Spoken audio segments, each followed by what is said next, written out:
от имени кыргызстанского народа и кыргызстанских коммунистов. Спасибо за замечательную, прекрасную организацию нашей конференции. И вот должна сказать, что вчерашняя демонстрация нас, в общем-то, очень серьезно впечатлили.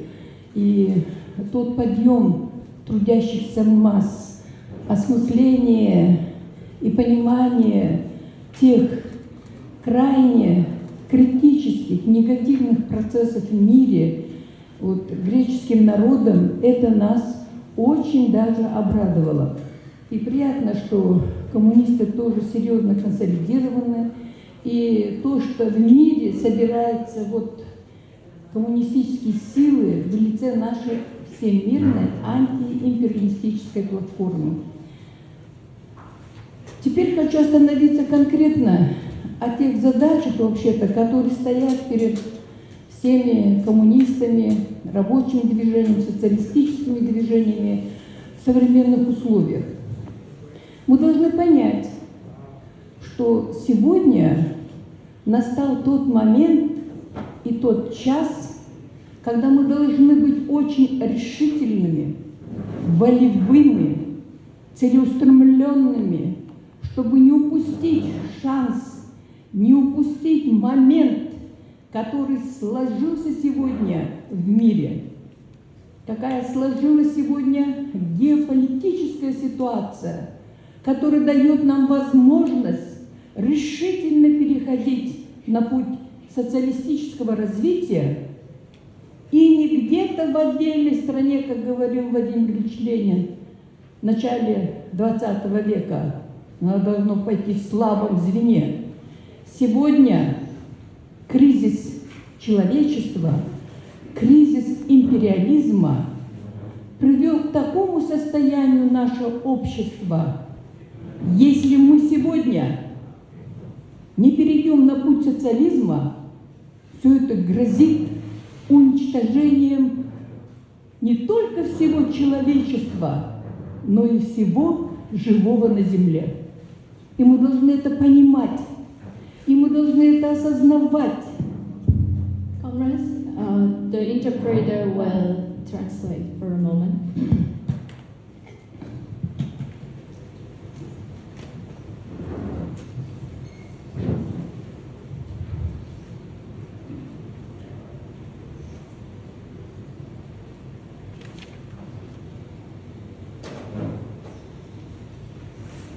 Можно, да? И вы знаете, Actually, the comrades from Klala is read by the paper written, but it is ad-lib, so comrade who speaks in Russia will translate at the same time. можно, да?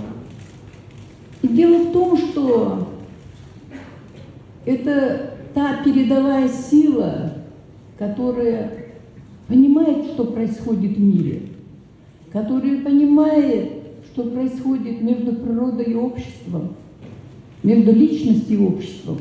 Тотальный, всеохватывающий кризис, ведущий к самоликвидации всего человечества.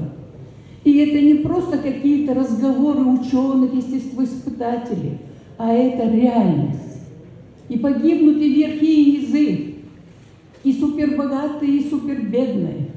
И перед лицом самоликвидации человечества мы должны взять судьбу человечества в свои руки вот так крепко и повести его по верному пути во имя,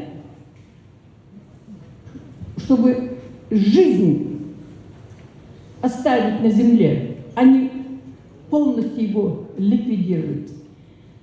Об этом говорят и ученые, и обществоведы, и особенно естествоиспытатели, которые понимают, что такое происходит с нашей геосферой, нашей Землей. Внутри нашей Земли, говорят, магма уже вырывается, а то, что экологический кризис, еще в свое время нами нелюбимые футурологи уже в 19, то есть в 20 веке сказали, что перспектива, это может, вот этот технический прогресс, хищническое использование капитализма природной среды, она может привести к уничтожению всего живого на Земле. И вот плюс ко всему, что есть сегодня, что в мире происходит, да и в самом мире, посмотрите. Давайте посмотрим, вот далеко не надо ходить. Европа, Россия. Посмотрите, мир империализма, для которых характерен, это способ их выражения существования. Фашизм, геноцид, расизм, дискриминация – это атрибуты их существования. Они теряют разум. Потребительская, частно-собственническая психология кардинальным образом расчеловечивает и разрушает все человеческое. И оно достигло своей апогеи. И вот это все проявляется во всех сферах. В экономической, социальной, политической, военной. Вы посмотрите, это сумасшествие. Когда Соединенные Штаты Америки, кстати, Европа, присоединяющаяся к ней, готова даже использовать ядерное оружие. В 20 веке об этом говорить было трудновато, хотя на Хиросиме и Нагасаки Соединенные Штаты применили это ядерное оружие, но сегодня, оказывается, японцы об этом забыли. Но я думаю, что народ не забыл японский. Забыли верхи или делают вид, что они забыли. Процессы, происходящие на Ближнем Востоке, это катастрофа. Это катастрофа. И мир Запада хочет ликвидировать миллиарды людей на Земле, потому что, видите ли, у нас избыток. И они к этому идут самым непосредственным образом. Это они разжигают войну между Израилем и Палестиной. Они. Это они придумали войны, когда мы, братья, должны убивать своих братьев. Арабы должны убивать арабов, еврей должен убивать евреев, кыргыз должен убивать узбеков и наоборот, и самих себя. У нас уже было 2 войны буквально за 2 года на таджикско-кыргызской границе. У нас хотели вызвать не один раз конфликт между узбеками и кыргызами. В самом Казахстане в прошлом году ни с того ни с сего поднялся. Они подняли исламских террористов, которые они же и готовят. А теперь Юго-Восточная Азия. Ведь все время хотят воевать с Китаем через Тайвань. Китай, это Корейская Народная Демократическая Республика всегда под пулом, можно сказать, под их прямым надзором и в любой момент готовы туда пустить любую ракету. Поэтому вот мы были в Латинской Америке, в Венесуэле. Мы видели замечательных лидеров, которые все как один говорили, что нам нужен социализм, боливарианская революция. В России собрались все африканские государства, кроме 4, которых туда Америка не пустила. А смотрите, с каким уважением они говорят о Советском Союзе, о социализме. Они в начале реверанса все время вспоминали Советский Союз, как он им помогал. То есть идеи социализма и той великой социалистической страны Советского Союза среди народов Африки сегодня живет, и он зовет их вперед. Он видит в лице России будущего Советского Союза.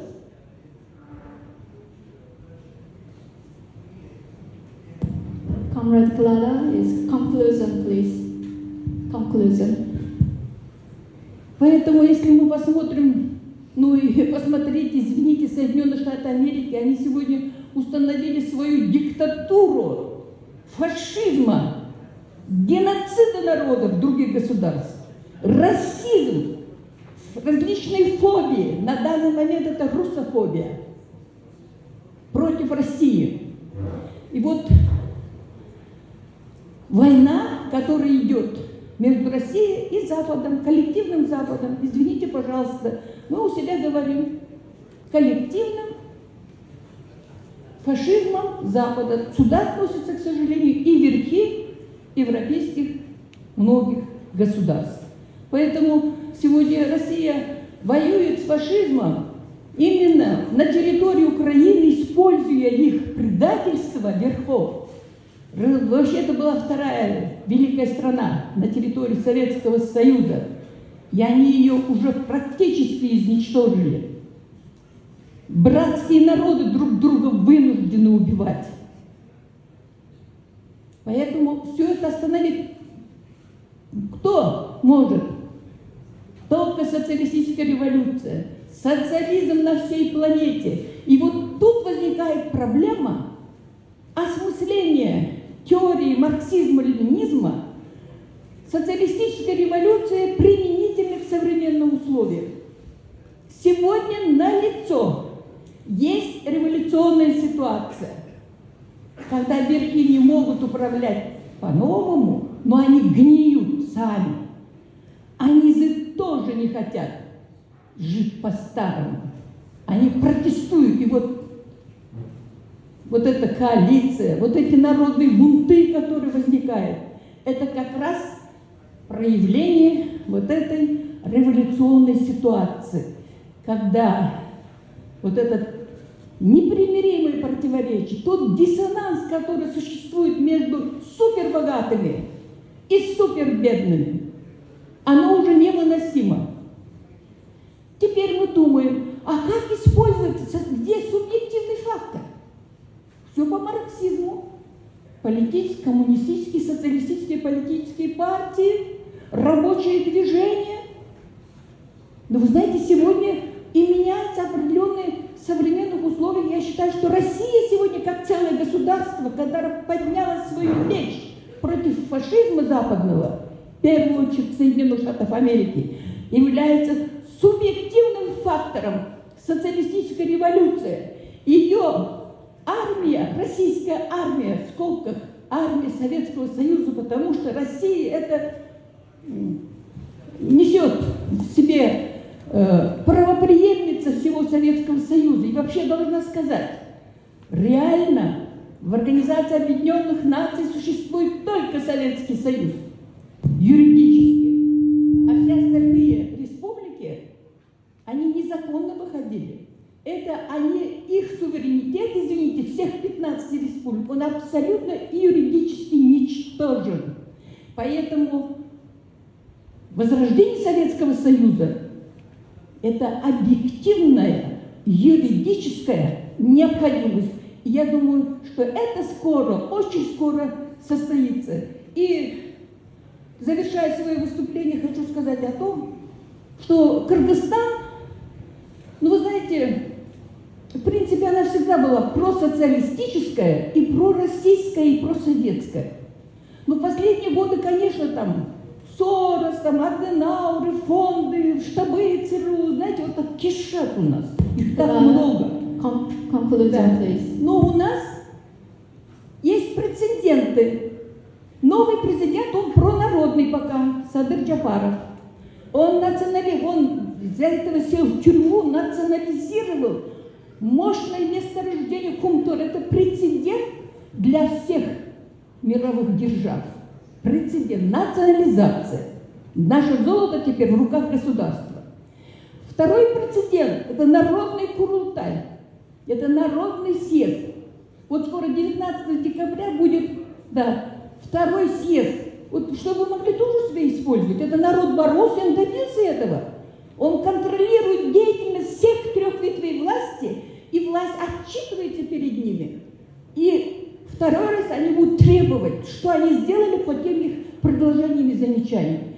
И я верю в то, что разум человеческий и прогрессивный мир, и прогрессивные силы обязательно победят. И при этом мы должны объединить усилия наших коммунистических, социалистических и рабочих партий. Раз. Вы знаете, вот мы должны объединиться, и есть мощно, вот товарищ с Латвии, он выступал, он знает, мы входим вместе с ним. Антинато, антибактериология, коалиция по борьбе с бактериологическим оружием НАТО. Они очень борются, это тоже мирового характера. Мы должны их подключить, наши наше движение. И тогда и молодежь, и профсоюзы, и женские организации, и вообще глубины народных масс мы должны, мы должны работать не только с низами, но и с верхами, мои дорогие. А это тоже чрезвычайно важно. Все слои. Благодарю за ваше внимание.